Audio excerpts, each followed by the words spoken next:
We are Fandom Roulette. Two nerds with a passion for History, video games, tabletop games, and, well, really any nerdy stuff that comes into our lives. While we might not be able to name every ship classification in Star Wars, Or every Pokemon. or every spell in the player's handbook, Well, one of us can. we're still here to have a good time.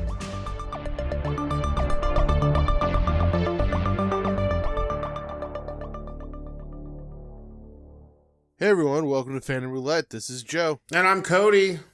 And on Fandom Roulette, this is a podcast where we talk about a myriad of nerdy things, including history, video games, tabletop RPGs, and other games, and whatever nerdy stuff we like to think about or want to talk about.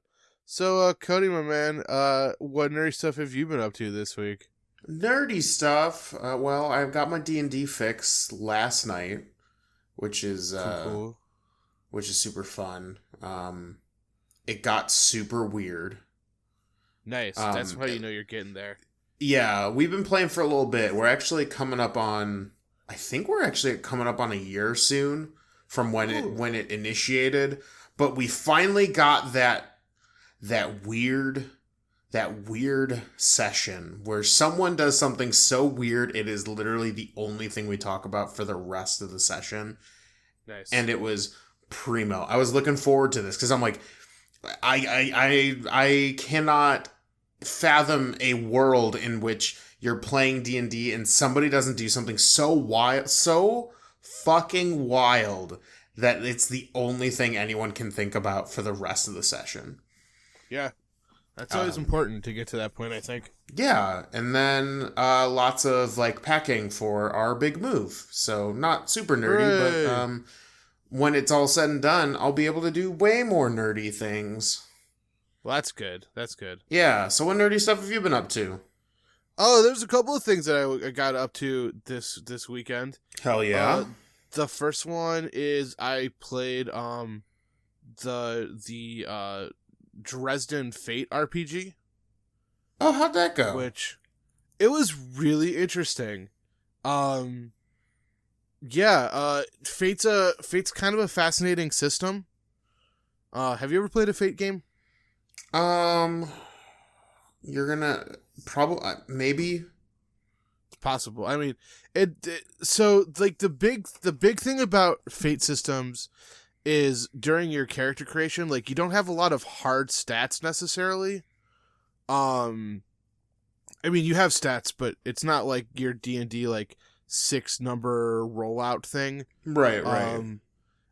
But the big thing that you kind of give to the DM and to other characters is you have, they're called like character aspects, and they're designed to be like good and bad, right? Okay.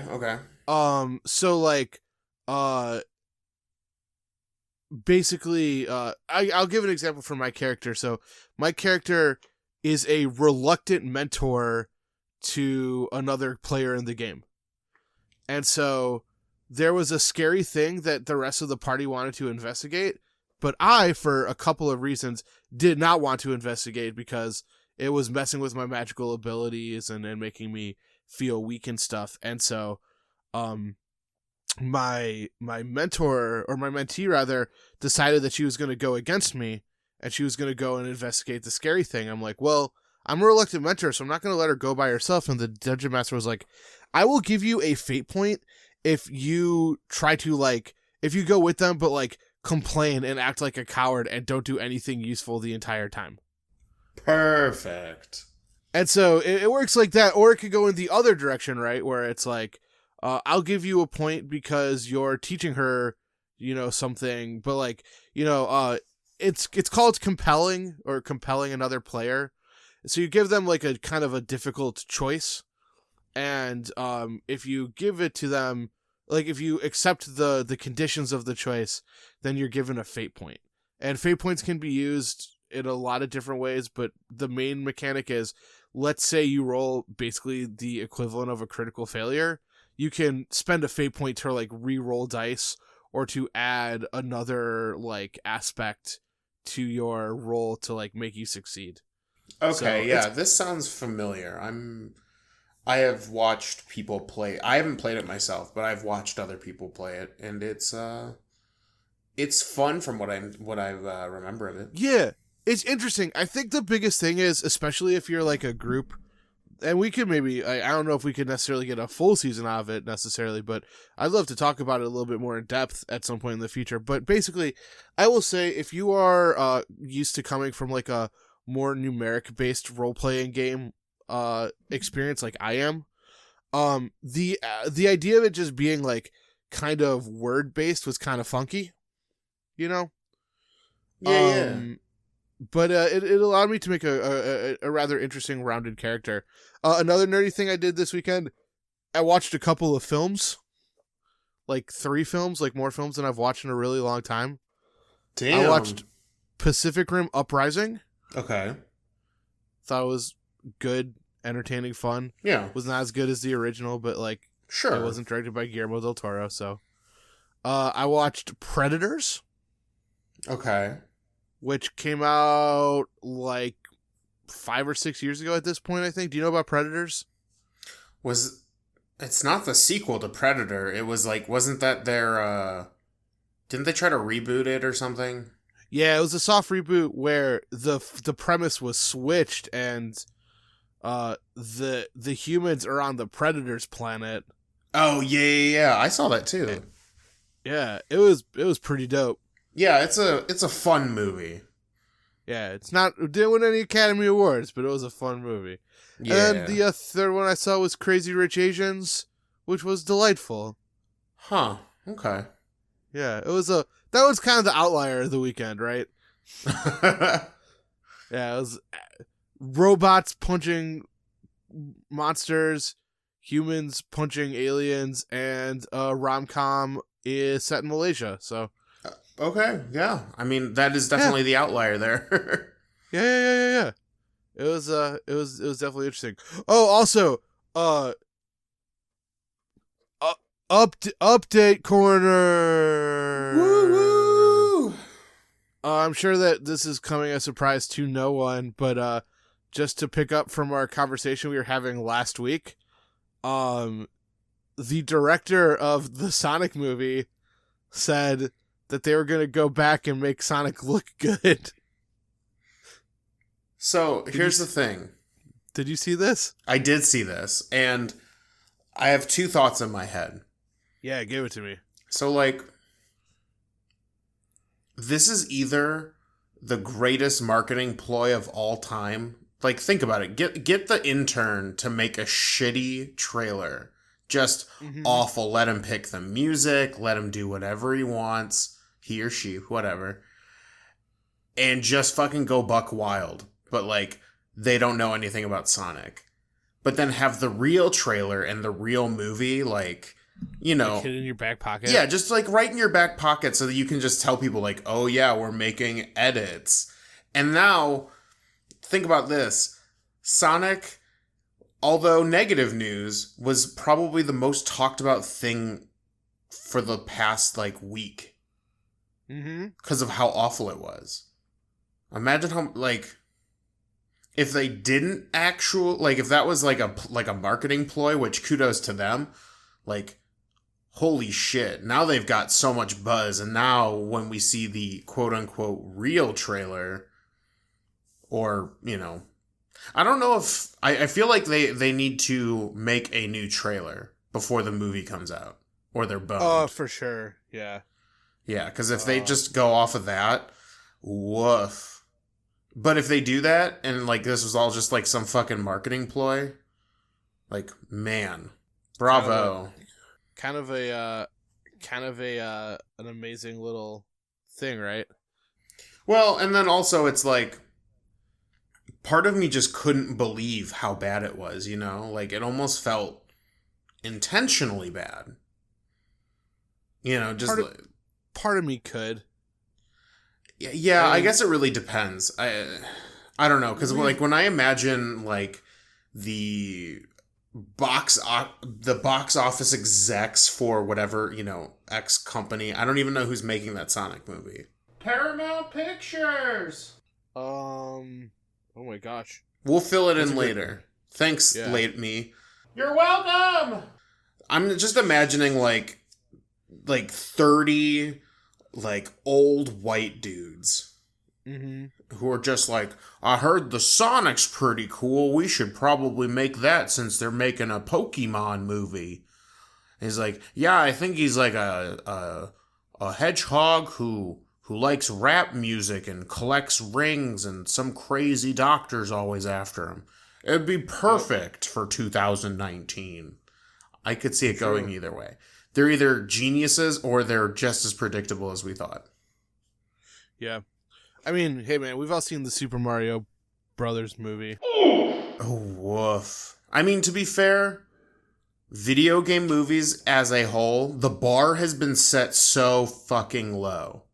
Oh, we could do a whole season on video game movies. Yeah, we could literally talk about video game movies for a season, and that sounds amazing, but like, holy fuck, they're so bad. There's like there's a fascinating debate about it, right? Sure. Where it's like, so, like with video games that we have today, right? A lot of them are almost weirdly cinematic in their own ways. And so it's like, if you're the viewer at home, it's like, I could just play the game.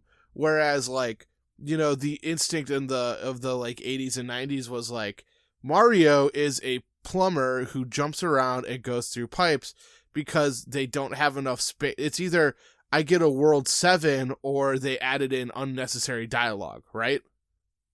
Yeah. Am I wrong here? No, I think you're right. I think that there's a couple of things at play, because more cinematic stuff, like you know what? I almost don't want to go into too much detail because I love this idea for being a season. But, I know, right? Right. Yeah.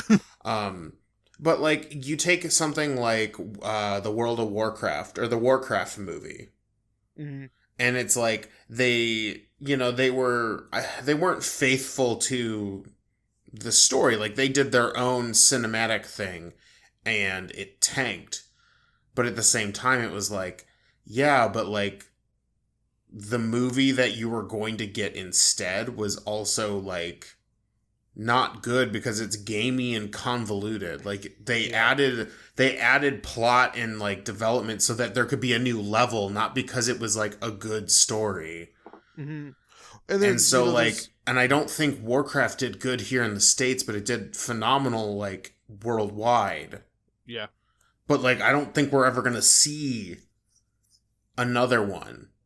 Although I would like to see another one where they do their take on Arthas, who is the good guy that turns evil, and it's a great, like, you know, it would be a great movie. Yeah.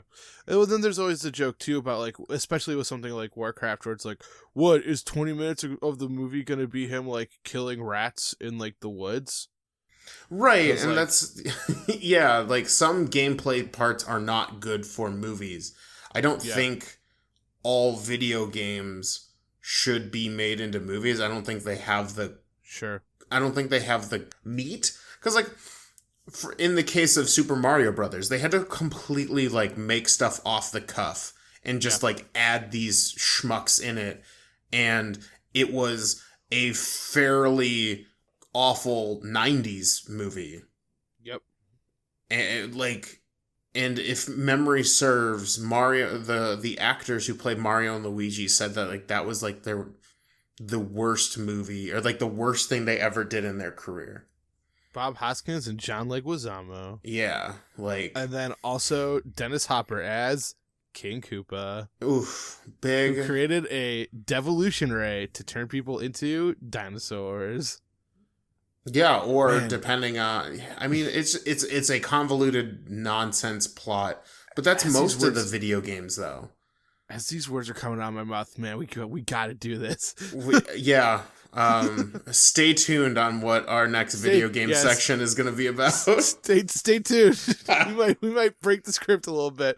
I will say, though, one last thought. Go the Castlevania route and give illusions while writing an original story. All right. So, this is a season finale. Yeah. Season finale with only 8 episodes. Who do these guys think they are? Netflix? It's a little Netflix. Oh, I see. Yeah. Yeah. Or we could They be do like, short. I hear a lot of people are upset about Game of Thrones. We could make that joke. Oh man, did you see the thing about Game of Thrones? No. And apparently in one of the shots, there's very clearly a Starbucks cup sitting on like the table. Yes, it's so good. I love it. Good. It's like I just thought that was like someone like taking like shots of like backdrops. Like I saw the meme for it.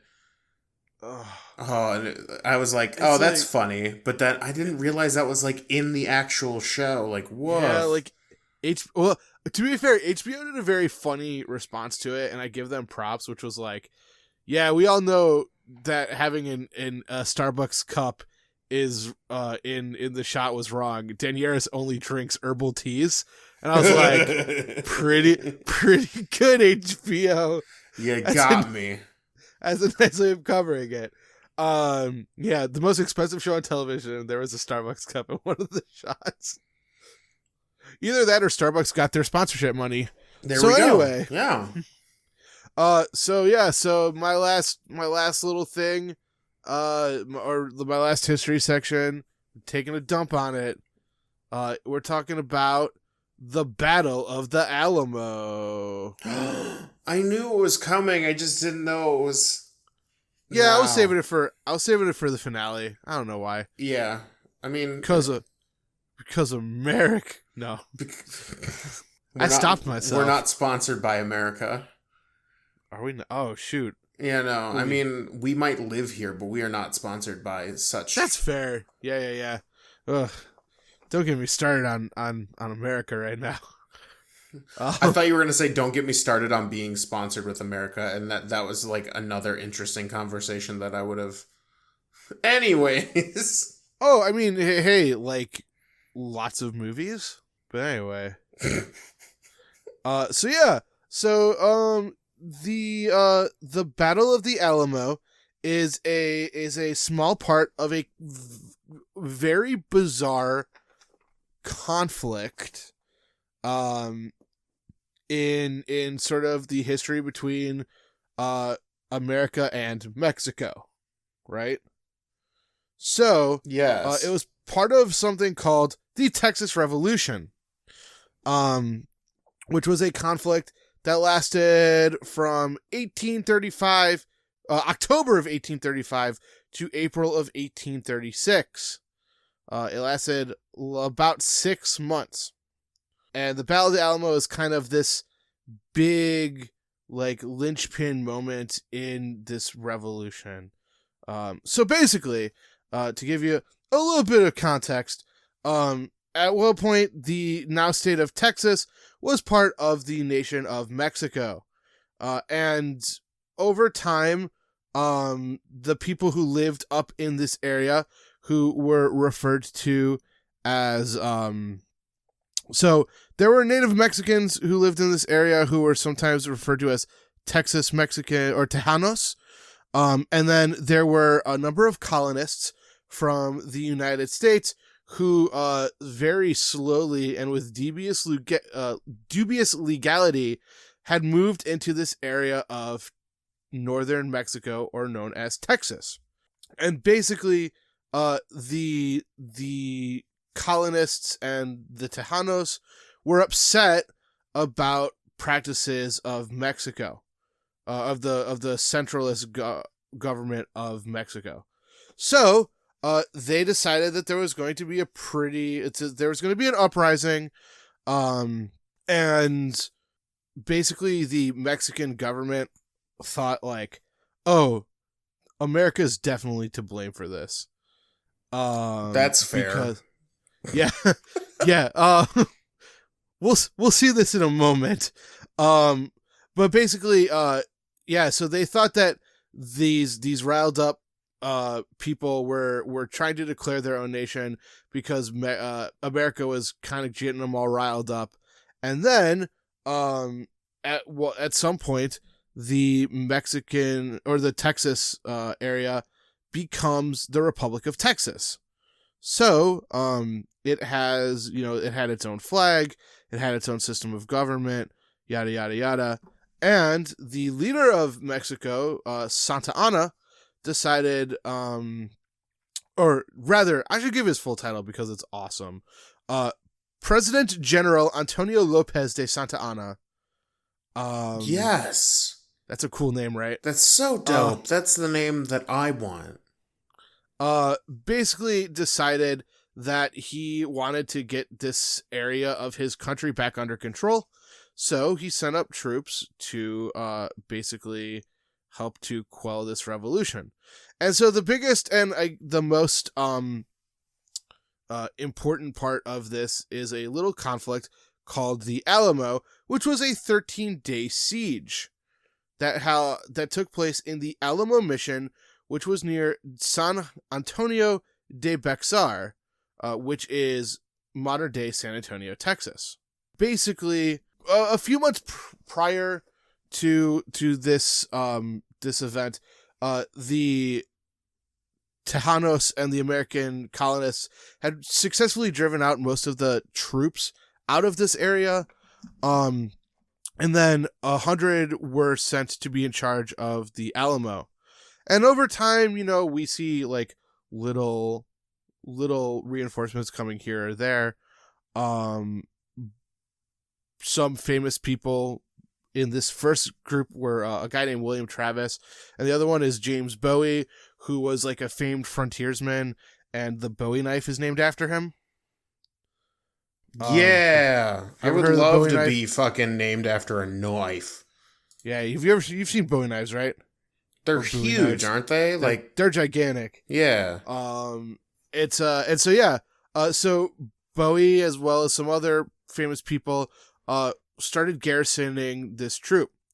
And so on February 23rd, these, it's estimated between 180 to about 250, little more, little less, depending on the size, suddenly found themselves against a force of about 1,500 Mexicans. Whoa, that's quite a number there. Yeah. And so basically for the next 10 days, the two armies had engaged in some skirmishes. There were, not a lot of losses on either side. I thought you were going to say an engagement in hugs and kisses. They actually just hugged and kissed for 13 days until they were like, too much. We've kissed way too much. Too much. Man, if only wars were fought like that, right? Right? They're just like... but that's going to sound beautiful. So basically, the Republic of Texas had realized that, hey, there's no way that they're going to be able to withstand these troops with so few people. And so Travis writes a desperate letter to the United States begging for more supplies and more men. But the United States had a treaty with Mexico, and so they were like, sorry, no, we can't give you more men or more troops. That's going to be violating this pretty major treaty we have. So basically on March 6th, after about 10 days, I want to say, something like that, a little bit longer, basically the soldiers of the Mexican army advanced on the Alamo. The defenders were able to hold off a couple waves of attack, and then after this, basically they were defeated pretty quickly. Depending on those who you listen to, anywhere from 400 to 600 Mexican soldiers were killed. But about all but 3 of the people defending the Alamo had been defeated. That's rough. Yeah, that's a lot. So basically, their word of this starts to spread that the army of the Republic of Texas had been defeated. And so basically there was a surprise reinforcements, and a new army was built up that sometimes people refer to as the runaway scrape, where the government basically fled eastward towards the United States. And here's the other thing too. There's one other really important person that I forgot to mention. Davy Crockett was... Yeah, I know that name. Yeah, he was also present at the Battle of the Alamo, or the Siege of the Alamo. So this becomes one of those things where it becomes a rallying cry that kind of shifts. It's interesting. It kind of shifts the... It becomes... I don't know how to say this. It becomes like a relatively small event that importance grows and grows and grows in popularity, right? So there's not a whole lot of strategic advancement to the Alamo outside of the Mexican garrison. It was once a Mexican garrison, then became a Texas garrison, and then the Mexican garrison wanted it back. But it becomes this huge rallying cry for the Republic of Texas. We still sometimes will hear people say, "Remember the Alamo?" Yeah, like yeah. It has become it had become a rallying cry for these people, and sort of a point of pride in this fight against basically what they consider to be tyranny. Now this is where things start to get interesting, right? So the Texas Revolution is struck down in 1836. In fact, it is in April of 1836. So about a month after the Spanish, or rather after the Alamo, right? So basically, Santa Anna was taken hostage, and in exchange for his life, he ordered the Mexican army to retreat south of the Rio Grande. And basically they said that they were never going to invade Texas again, although they never acknowledged it as a part of, as its own independent nation. But then things started getting sketchy. Basically, so in 1845, America annexed Texas and made it the 28th state of the United States, which basically, at this point, Mexico says that they had violated their treaty, which started the Mexican-American War. Yikes. That'll do it, though. Yeah, right? Well, and then, so the Mexican-American War, I believe, is also responsible for us gaining more Mexican territory, including, I believe, California. We get California after the Mexican-American War. And I think we get, parts of, we got most of like the Southwest from it. Okay. Yeah. I believe, I could be wrong here, but I remember that we got a pretty significant, parcel of land because of this eventual war. That started basically because of Americans who kind of secretly, from the sounds of it, I'm not going to pass judgment, right?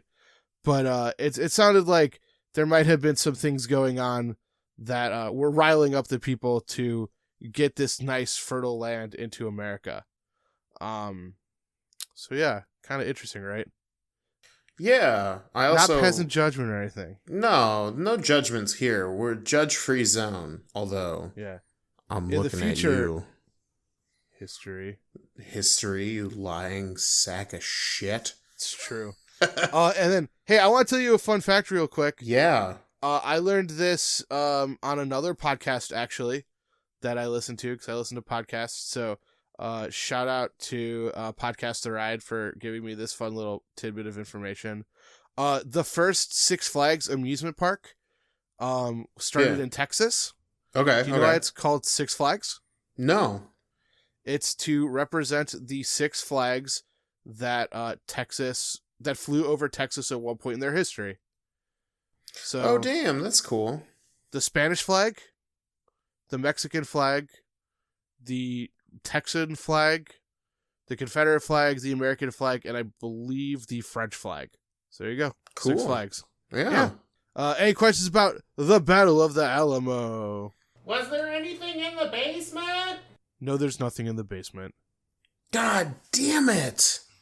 You knew it before I was going to ask it. Well, you just edit yourself in there saying it, and then you'll sound, and then we'll have this whole awkward exchange afterwards. Yeah, like, except it won't be the same. Like, it won't be the same tone. I'll be like screaming off in the corner, and then it'll sound great. It'll be good. It will sound great. Yeah. Little Pee-wee's Big Adventure. Do you, if entirely hypothetical, of course. Sure. This is merely just spitballing in the air, so you don't. All answers are probably valid at this point. But if Mexico hadn't if Mexico hadn't gotten the Alamo or did something else, do you think what do you think would have happened? Let's say they went, they didn't attack the Alamo and they attacked somewhere else. Do you think it would have just been the same thing but a different place, and we'd be talking about, remember the, Fort Wayne or whatever? I think that there's a significant chance that would probably be the case. I think it was more like I think people look for these kinds of stories to kind of serve as a rallying cry, Yeah, because to me it just sounds like Texas was, or the, Federation of Texas, is that right? Republic of Texas, but... Republic of Texas, sorry. Yeah. No, it's fine. Like, they were just at a boiling point where literally any fight, anything would have spurred a lot of, traction to do basically whatever they wanted. Yeah. And like I said too, like the Alamo, it serves as this rallying cry, but it's ultimately not even the thing that ends the Texas Revolution, right? Right. Like, that was another battle in another place, and if it weren't for Santa Anna being taken hostage, like, who knows, maybe they would have won, and it would have happened another time, or maybe it never would have happened. Maybe Texas would never have formed its own republic, and it might not even be part of America right now. Like, there's no way of knowing, right? Right. Just because, like, it sounds, while Texas has its defenses and things, it was a relatively small nation that wasn't going to, from the looks of it, wasn't going to be given any help from its only conceivable ally, which was the United States. So, who knows? That's a big shoulder shrug, I think. Yeah. But I will say, like, it's to me akin to, like, the Lusitania, which was, like, America's entry point into World War I, or the Maine, which was America's entry point into the Spanish-American War, which were, like, we were looking for things to get us involved in conflict. In fact, there is an attributed quote to a journalist who started this. It was a period called Yellow Journalism. This is a little bit later in American history.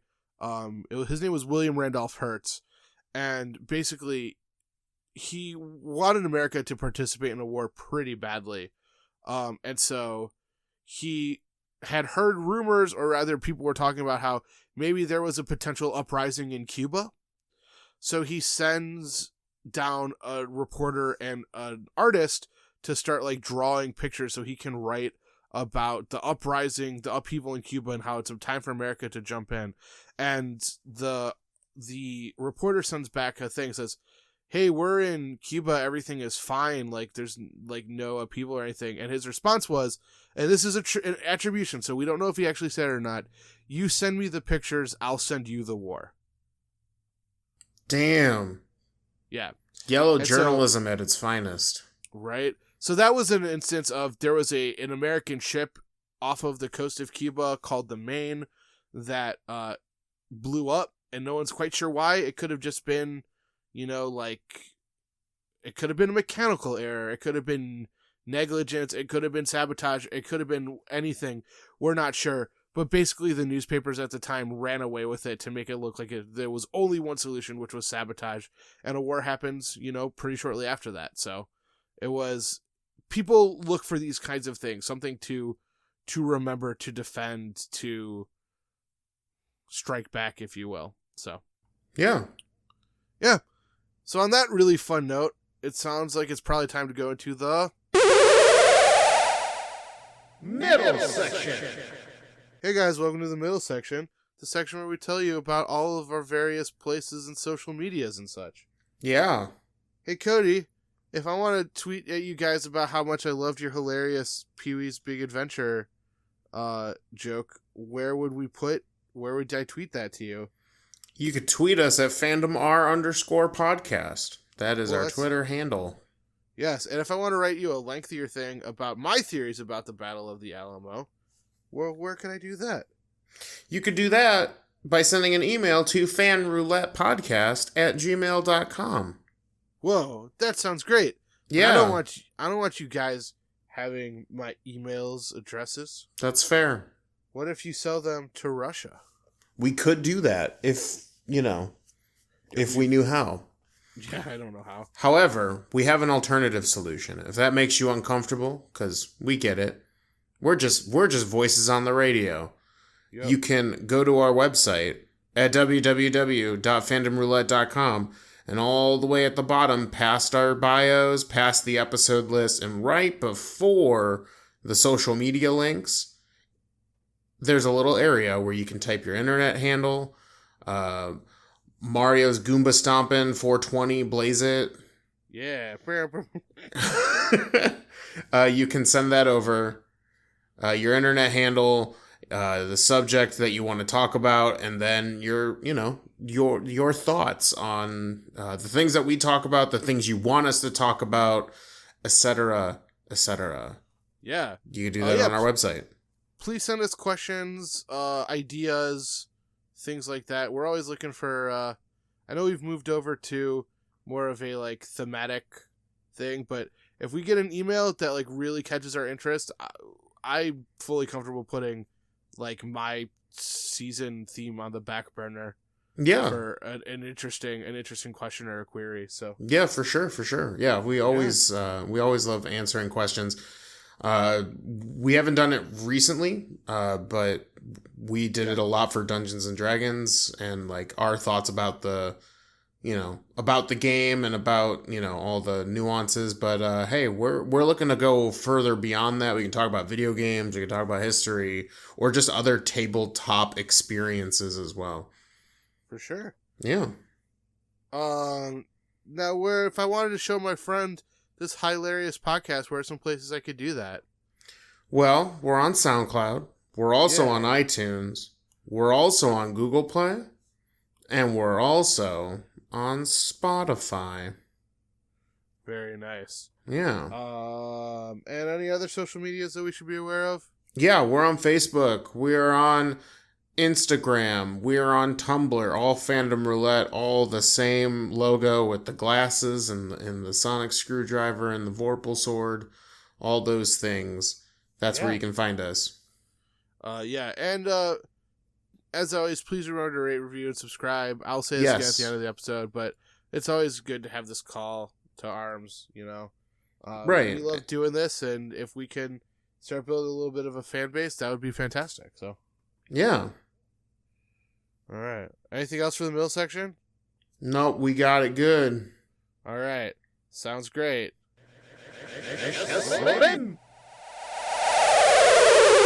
So who did you bring in this week? Who did I bring in this week? Yeah. Well, let's see. They should be They should be here soon. Okay. Yeah. Oh, here they come up right now. I'm a warrior. Hey, Wario, it's nice to see you again, I think. I think you're thinking about my weird cousin Waluigi. This is my first time on the show, I think. You could tell because my voice is more gravelly and deeper, but still offensive to Italian Americans. Yep. All that checks. Have you seen my cool mini games? I have. Your WarioWare games have given me hours of fun. And they're good for parties, too. Debatable. Whoa. Oh, he's giving me such a death glare right now. Oh, man. I have to heckle the guest occasionally. Hey, Cody, don't make me do the thing where I put Joe in my mouth and shake him around. And I don't know how that's effective in Smash, but that's a move I have. Well, I've always been curious how your body, grows at the ridiculous rates, but only certain parts. It's weird, isn't it? Yeah, his mouth, or your mouth gets super big, or sometimes it's just, your hands. What do you, are you Mr. Fantastic, but you can only control it, one body part at a time? Yo, I'd read that comic. Yeah. It's a medical condition. I don't like to talk about it. Oh, man, I'm sorry. I didn't mean to bring that up on the podcast. But anyway, Cody, what video games you talking about this week, my friend? Well, this week, this being the final, our final episode for the season, I was trying to look for something I hadn't done. I did a lot of digging, looking for things that were kind of out of my comfort zone. For those of you who are familiar, I did a lot of, strategy games, sim games, those types of things. But this time I decided to go in a different direction. I picked up a game called Yuppie Psycho.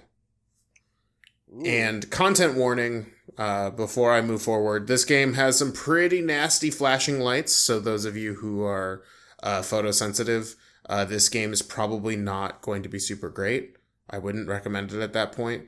And the second warning is that its themes can be a little extreme, including violence, gore, suicide, and mental health issues. So if that kind of stuff is not your bag, I get it. Totally fine.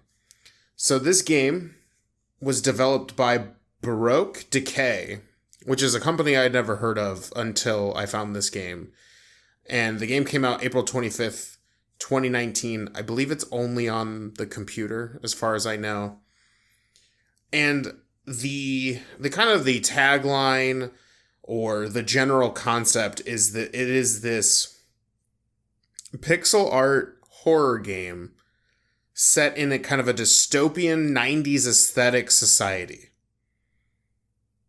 Interesting. And so basically the main character, who's a suburban lower class individual named Brian Pasternak. He's an unqualified member of society who's been given this letter to join this place called Sintra Corp, which is supposedly one of the biggest corporations in the world in this kind of universe that they're creating. So at first, I was skeptical. I had a hard time believing that a game that was done in pixel art could have that same effect that other horror games have. Okay.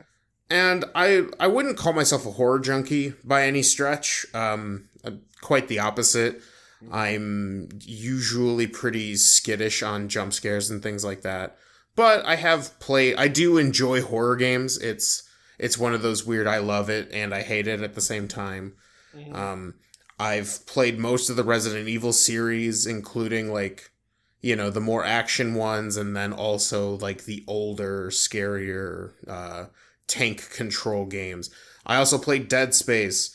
So I'm familiar with the horror genre, like Layers of Fear, Amnesia. Like I've played and experienced a lot of horror games in my day. So my thought was, can a game done in this kind of pixel style really like hit that home? Like, can it be a scary horror game? Can it be a game that I have to put down because I'm too afraid to continue on? So, when I say pixel art, most of the game is kind of, I'm trying to think of another game that does this, but basically it's very simplified pixel art. Characters are, rectangles with like black squares for eyes, things like that. However, there are these very like elaborate pixel art cutscenes where it almost looks like I like taped over an episode of Dragon Ball Z on my VHS, but my VHS player was like fucked up. So like, it's weird. It's kind of mixing like this very simplistic pixel art style, but then also like there's depth in like the cutscenes and like the character portraits and stuff like that. It's weird. My verdict on this game, it's a little intense. Like I said at the beginning, the themes are very very extreme in some circumstances. It reminds me a lot of Silent Hill. Okay. Where the game isn't necessarily about all the jump scares and all like the basically the jump scares. It's about the atmosphere. It's about being weird and surreal and like really getting into some weird shit. Yeah. This is basically the pixel art version of that game. Instead of going around like fighting things traditionally, like you often are puzzle solving while trying to like avoid certain creatures. You're in this like I said, you're in a 90s aesthetic society. So like you're in this giant like skyrise building. There's like a bunch of different floors that you have to go to. Everyone's like dressed in your best business suits. But everyone's weird and fucked up. Like there's this, like the tagline for the game is "Kill the Witch." And there's a witch that has infected and manipulated all these people. And you're trying to fit in a game that is obviously like trying to like be as fucked up and weird as possible. You get a motivational speech from like some crazy dude who's like in like, it looks like British military garb, and he's like on a horse. It's fucking weird. It's definitely not like it's horror in the fact that there's like gore and violence and there's creatures out to kill you, but it's not as like scary or quite as intimidating as games like Resident Evil. Like the Resident Evil 2 remake, that's a horror game. Like the entire game is about like zombies and monsters trying to kill you.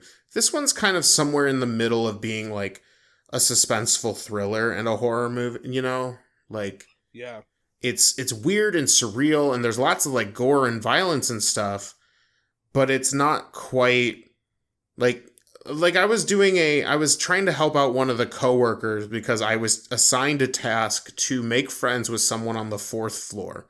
Fucking weird. And they were like, oh, well, I had to go round up all the marketing people. And the way you could tell the marketing people from all the other people is they're just like crawling around like dogs. Like, it's fucking weird. And yeah, and you're tasked with like finding motivational like images or phrases and then using them on the particular people based on their personality. It's fucking weird. I like it. I think it's a good game. Like if you can get beyond the content, if that kind of content bothers you, like obviously don't get it. But I think if that stuff doesn't bother you and you're okay with some flashing lights, this game is weird and fun and like unique in a way that horror games sometimes can't be for some reason. So Yeah. yeah, that's Yuppie Psycho. It sounds interesting. Yeah. So I'm assuming this is available on Steam? It is available on the Steam. That's where I found it. I couldn't find it anywhere else. That might change, but for now, it is a PC Steam vidya game.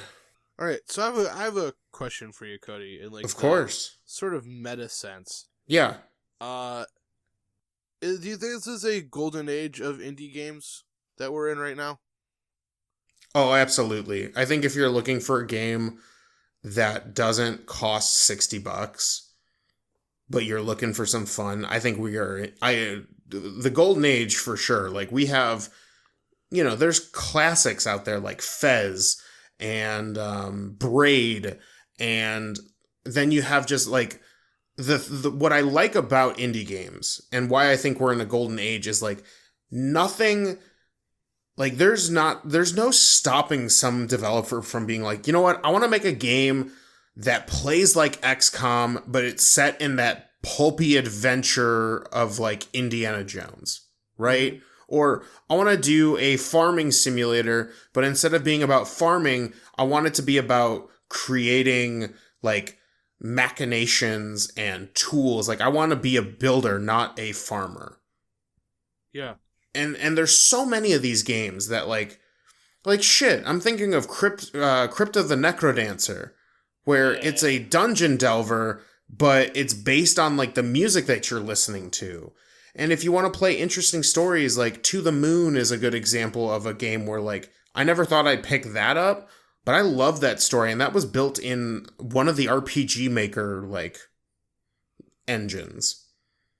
Like it was an RPG Maker like. If you're looking for an interesting story, To the Moon's great. There's just so many indie games. And now that we're in this kind of weird age where there are now publishing companies who are like, you know what? We really want to support these indie developers and make these really cool games. Like, let's do that. Like, yeah, I don't think it can get much better than this unless they come up with some crazy idea that like we're in a really good spot for video games. It just unfortunately sometimes you have to like go looking for them. Sure. Because you tend to get, because indie games don't have the same budget as like AAA developers and stuff like that. I often find myself having to scrounge, like, I have to push past Anthem and Destiny and Battlefield 7 and Call of Duty Black Ops 9 just to like find something interesting.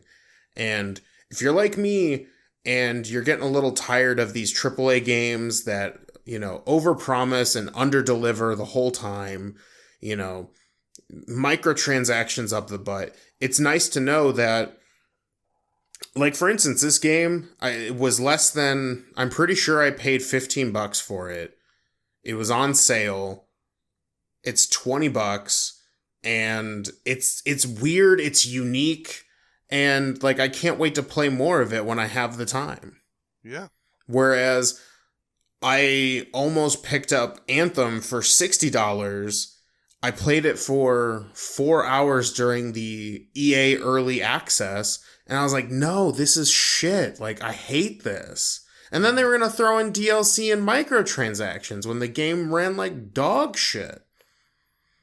Yep. Like, I think we're in a really good spot. I would look up, like, if you like me are getting kind of burnt out with, games that take forever to come out because they, for instance, No Man's Sky and Sea of Thieves, like, if that bugs you and then like the AAA microtransactions bug you, like, check out some indie games. There's a lot of them. And they are weird and wild and different, and I think you will find something you like. Yeah. Yeah. It's cool, but yeah, I would agree with that. You always hear about these new, interesting indie games. I mean, obviously Undertale. Yeah, Undertale's a great example of like a story-driven RPG with like unique mechanics, and the fact that game can go like. You can play it like several different ways and it totally changes the game. Mm-hmm. Like fucking wild. And you can do things that I don't think anyone ever intended video games to do. Exactly. Yeah. I agree. I think it's cool, and I'm really glad that you did a showcase during the season. It's hopefully some people have figured out one or two new Yeah, I hope that at the end of all of this, like that the indie games that I found, like, you know, hopefully they were, you know, a wide variety of stuff. But I think if you're getting tired of, you know, the AAA nonsense, like, go look for an indie game, especially if you haven't touched any. They're so good. Yeah. Well, shall we move over to our last little bit? Well, before we get to the last little bit, we definitely have a garbage kid. Oh, man. You snuck up on me, garbage kid. I know. Trash cherub. You trash cherub, you. So, it was my turn this week. Yay. And it was funny because I made him earlier than expected because I thought I was last week behind the curtain. Whoopsies. Whoops. So this week I have Rogue Amber Killer, the Dwarven Monk. Ooh. Yeah. So Rogue knew who their parents were and was born in a palace. Okay. Rogue is an only child and was raised by a single father because their mother was murdered. No. The Amber Killer family lived a modest lifestyle in an apartment in a rundown neighborhood. Rogue had a few close friends and lived an ordinary childhood. Rogue became a monk because they spent their youth wild and undisciplined, but realized the error of their ways, so applied to a monastery. All right, nice. Rogue's monastery was carved from an iceberg in the frozen reaches of the world. Damn, that's cool. Their monastic icon is the owlbear due to their close connection with a family of owlbears that they coexist with for many generations. Rogue's master was kind and generous, never critical of their progress. Rogue Amber Killer is 25 years old and has had 4 events leading up to this very moment. First, Rogue would fight in a battle, surviving but suffering from terrible nightmares in which the experience is relived. Oh no. Next, they would fall in love. They would make an enemy of an adventurer, but not being at fault for the incident. And then finally, they spent a time maintaining the monastery for a little extra coin. Okay. And that is Rogue Amber Killer. Yeah. Very reminiscent of last week's character. However, I'm still so torn on this character. Like, this has been the hardest one to decide. For those of you who don't know, we make these garbage kids for you in order to use them for your games, your stories, your stuff. And we use a little book that we like to call Xanathar's Guide to Everything. Wait, everything? Everything. What? And so you're welcome for Rogue Amber Killer. But at the end of all of these, we like to rate our garbage kid to see if we can put them through the test of whether or not our garbage kid would go into Hot Topic and buy something. So, Joe. Yes. Does Rogue Amber Killer go into Hot Topic and do they buy something? All right, I'm just pulling some silent levers. Yeah, you finally got those oiled up and whatnot. Yep. All right, it's thinking. While it's thinking, I'm going to give my answer. Yeah.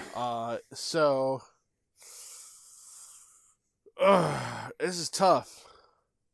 Right? Because, like, a couple of things are like, yeah, you going into Hot Topic. Yeah. But then some other things are like, would you though? Like, the whole, like, misspent youth thing. Right, totally. Like, people who turn their back on their misspent youth don't go into Hot Topic because that's a store all about misspent youth. Yeah, like, that's the point. Like, maybe Rogue did as a child, but then regretted it and then never went back into it in their later years. Yeah. Ooh. How about this? Okay. How about this, Cody? When they became a monk, they had to give up their worldly possessions, and they put in their, like, Sum 41 albums. Yeah, their 30 Seconds to Mars t-shirt. Oh, with Jared Leto's face on it. Oh, yeah. And, like, their Funko Pops now. All of their Funko Pops. They had, like, the entire cast of the Addams Family. Yep. And their, like, Riverdale, like, Jughead hat. Yeah. Yeah. Man, what a store, huh? What a store. Man, young me loved Hot Topic. Oh, for sure. I still sometimes go in there from time to time. Oh, the machine gave me its answer. Yeah. All right. It says, I'm afraid I can't do that, Joe. And now the big red eye that I installed last week. Oh, it has a name, by the way. Its name is Hal. Oh, okay. Well, you've made a poor choice. Yeah. Got it on the cheap though, Cody. Oh yeah? Yep. $65,000. You know what? Considering this bit and how much money you've hemorrhaged from the budget, that's actually not bad. I know, right? Got it for a steal. Got it for a steal, $65,000. It said might kill you, and I was like, I'm gonna take my chances. Right. Well, this is what happens when we base our entire podcast on, like, you know, an entire country's stolen credit cards. Yeah. FBI, that was a joke? Yeah. Oh, hey! Speaking of stealing things, rogues. Wait, but do you hear that in the distance? What? Ring, ring. It's time to know a class. Oh, class is in session. Class is in session, and today we're getting deep. We're getting dirty with rogues. I've now put on my jacket with my fake leather elbow patches. Hell yeah! Yeah, and I have one of those fancy chalkboards that slide. Okay. Why did they have those in every fake college classroom and movies? You know, I went to a couple of, like, I transferred a lot. Uh-huh. Like, I didn't stay at the same college throughout my college career. There we go. That's the word I'm looking for. And none of them had that. Yeah, I've only ever seen that in movies. Yeah, it's weird. It must have just been like something that, like, older colleges did, and then, like, as we were getting into college, they're like, yeah, but that shit's, like, dumb though, and then they, like, switched or something. I don't know. But hey, we're talking about rogues today instead of monsters. So in this season, or in our seasons, we like to deviate from the norm to do sections that we liked when we started in our blunder years of session 0 or season 0 rather. Yep. And we talked about our thoughts on the Dungeons and Dragons classes, very specifically for 5th edition. But today we're going to go back and talk about rogues. Yeah. And personally, they're my favorite class. All right, yeah. If I ever get the chance, like if there's ever a table where they're like, yeah, we don't have a rogue, I'm on it. Cool. There's just so many good, and the reason I like them so much is there's so many cool subclasses now that Xanathar's out. From the Inquisitive, which is basically just mechanically Sherlock Holmes. And then the Mastermind, which is like this weird support rogue that, you would find them in like a spy network, to like a swashbuckler. Like, come on. We have pirates now. Who doesn't want to swash those buckles? Exactly. And so I wanted to talk about, and, obviously we'll kind of go back and forth. Yeah, I'm the resident DM, and when I think of these classes, I like to think of very specific things to add to my campaign. So this is kind of like, hey, you're the DM? Listen up, I got shit to tell you. This class can kind of be one of the more difficult to plan for. Yeah. Because Rogue is such a good class type to make whatever you want. You want a pirate? Boom, you got that. Sherlock Holmes, he wasn't like a thief, but the rogue class fits him for that. Mm-hmm. I mean, I even have I've seen so many different rogue types, like the scout rogue with the healer's kit feat that lets you also regain health points and like make them a combat medic. Like there's Yeah. so many different ways to tailor and fix or like reflavor the rogue so that you can play whatever martial class you want. Which for a DM is like, well, what the fuck are you gonna play? And like, how do I work around that? And I'm telling you, work with your character and be like, what kind of character, like what kind of character is your rogue? Are you going to be the, like, hopefully you don't have to get into the LOL, I steal from my friends. I grab my friend's spell book. Hee hee hee. Yep. But, you can be anything. So talking with your player and like kind of learning what they're after can go a long way.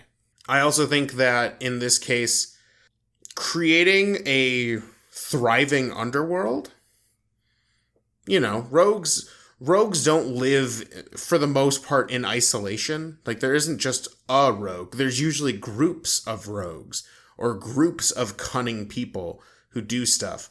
So creating a thriving underworld will not only flesh out your setting, your campaign, but it also helps your rogue feel more included as they can be a part of those or against those. And it's also really neat because mechanically, you can give them solutions to problems that they have by using their, this rogue's friends, quote unquote. And it can be a cool way to make them feel special by like offering them like, well, yeah, like if you give us money, we'll help you do that thing. Mm-hmm. So how do you feel about rogues personally? Yeah. I think that one would be foolish to have a party without something at least rogue adjacent. Sure, yeah. And I will say, maybe you'll disagree with me with this. I feel like rogue adjacent would include bard or artificer if your DM allows non-canonical like classes and stuff. Sure. But the thing about rogues is there's so many things that you can do as rogues. It's insane. Yes. So for instance, pretty much right out of the bat, you get something that maybe if you're a new player, you're like, I don't necessarily understand this mechanic, but you get something called cunning action, which is like one of the most powerful things in the entire game. Yep, absolutely. Because cunning action as a bonus action allows you to do dash, disengage, or hide.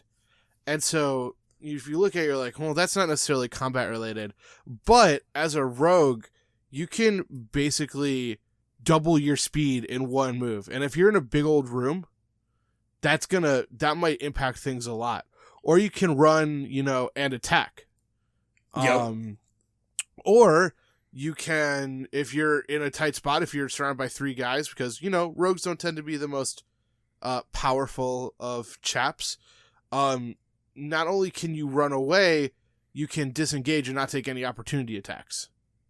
Yeah, they're one of those classes where your bonus, there are a lot of classes where you don't always get to use your bonus action. Yep. Your bonus, the methodology behind 5th edition is that bonus actions are meant to be these kind of special, rare case moments where, not only did I use my action to attack, but I also, because I'm this class, do a thing.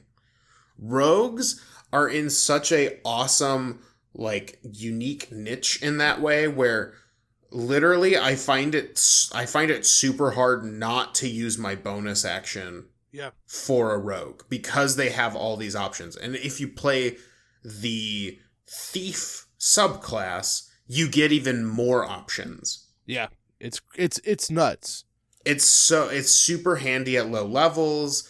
It's just it scales really well because even when you start to get into those big epic levels of 10 to 20, even though other characters at that point have bonus actions that they can do, you still always just have I could hide or I could disengage or I could do all these things. And depending on your subclass, that is so good for your class. Like the Yeah. swashbuckler in particular is really hard to hit because as long as they're only engaged with one unit, they can attack that unit and then walk away. Yep. And not provoke any attacks of opportunity. And there's so many things you can do with like move, attack, move, and then that bonus action. Like maybe you hide. Now all of a sudden you go in, you hit somebody, and then you walk away, break line of sight, and all of a sudden you're just invisible. Yeah. Not like realistically invisible, but it's going to be harder for them to find you. Like there's so many different things you can do with the rogue in combat. They're so good. Yeah. I think another thing it does too is it really rewards players who are tactically minded. Yes, absolutely.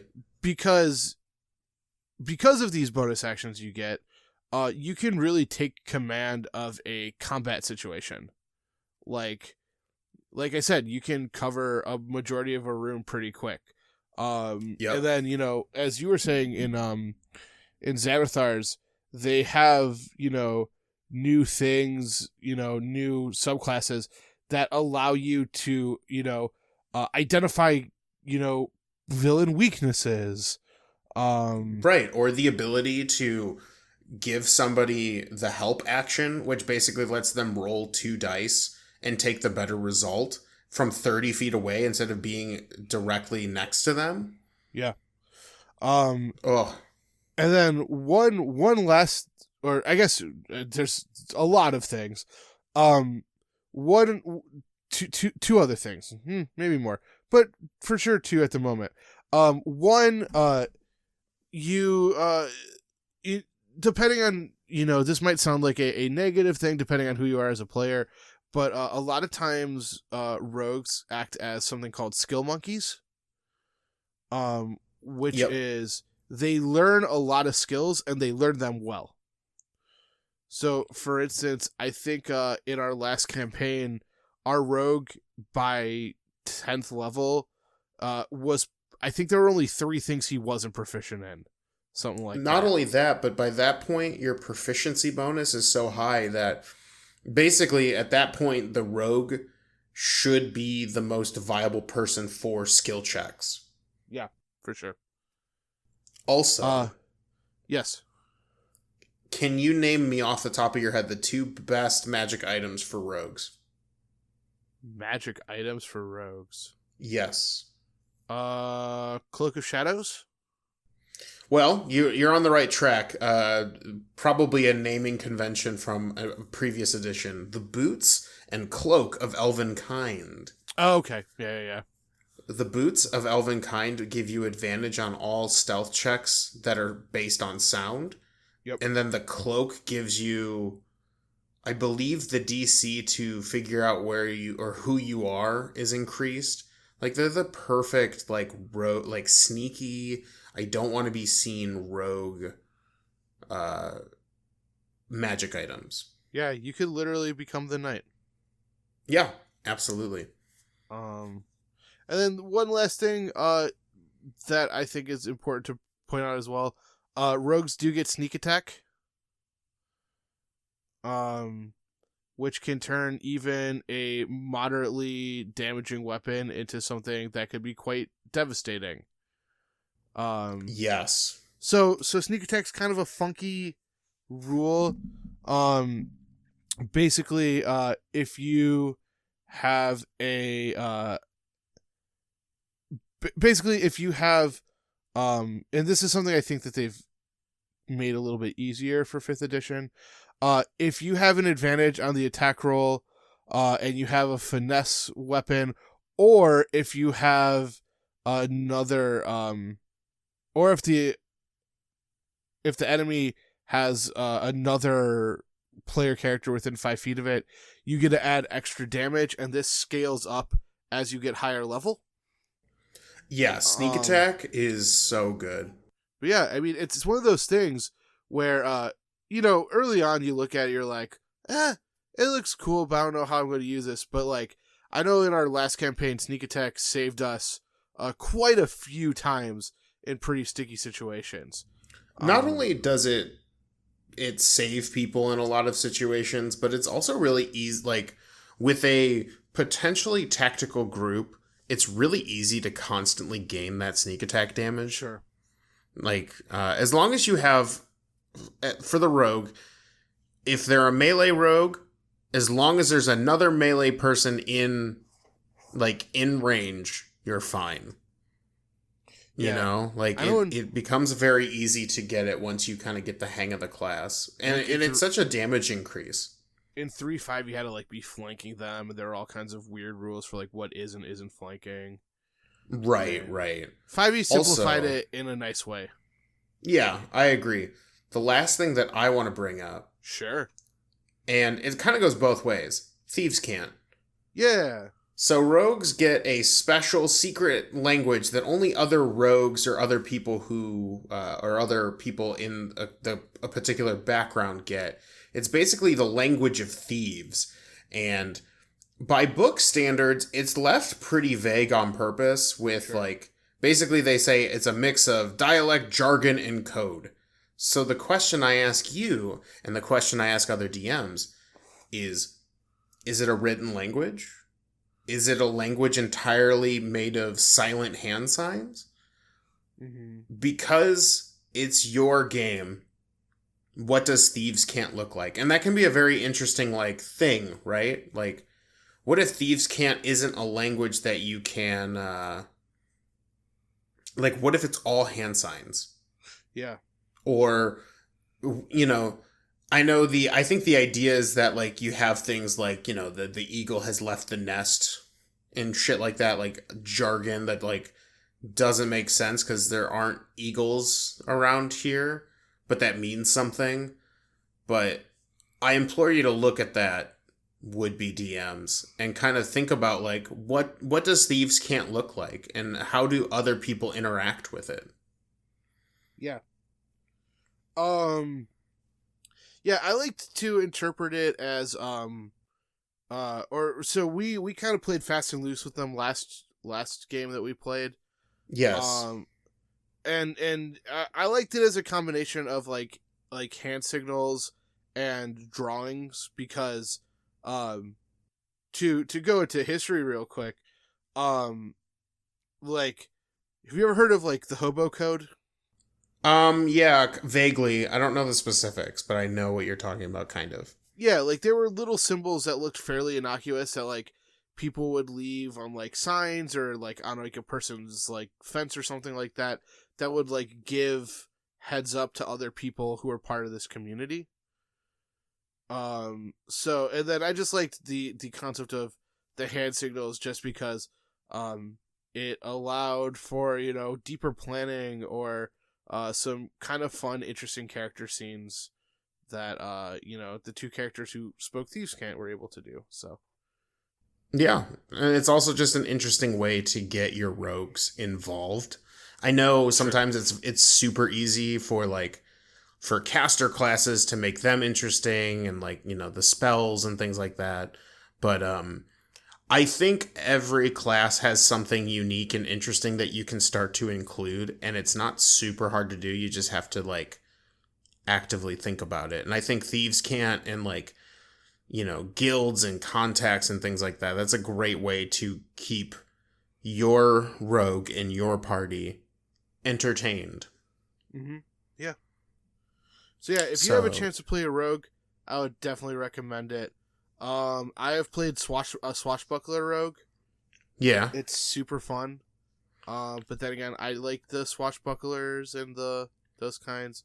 I would like to go back and try playing another one at some point, but I don't know when. So I've played Swashbuckler and Mastermind in several one-shots, and the whole class is super fun. Well, shall we wrap her up? You bet. Thank you guys for listening to this episode of Fandom Roulette. Please go back to the middle section to learn about all of our various social medias. And as always, please remember to rate, review, subscribe. These are all super duper important things for us to build our brand and our fan base and things like that. This was a nice little season. I had fun. I think I can speak for both of us, right, Cody? You had fun? Yeah, no, this was a super fun. This was a out of the box for me to go into these topics. It was fun. Yeah, and so stay tuned. I think there's gonna be a mini-sode next week, right? Correct. Yeah, and we'll kind of talk about the next direction. We'll be gone for a little bit, and then we'll be back with all new fun episodes. So yeah, rate, review, subscribe, tell a friend, grow the brand, yada yada yada. And signing off for Fan Roulette, this is Joe. And I'm Cody. And as always, stay nerdy. Stay super nerdy.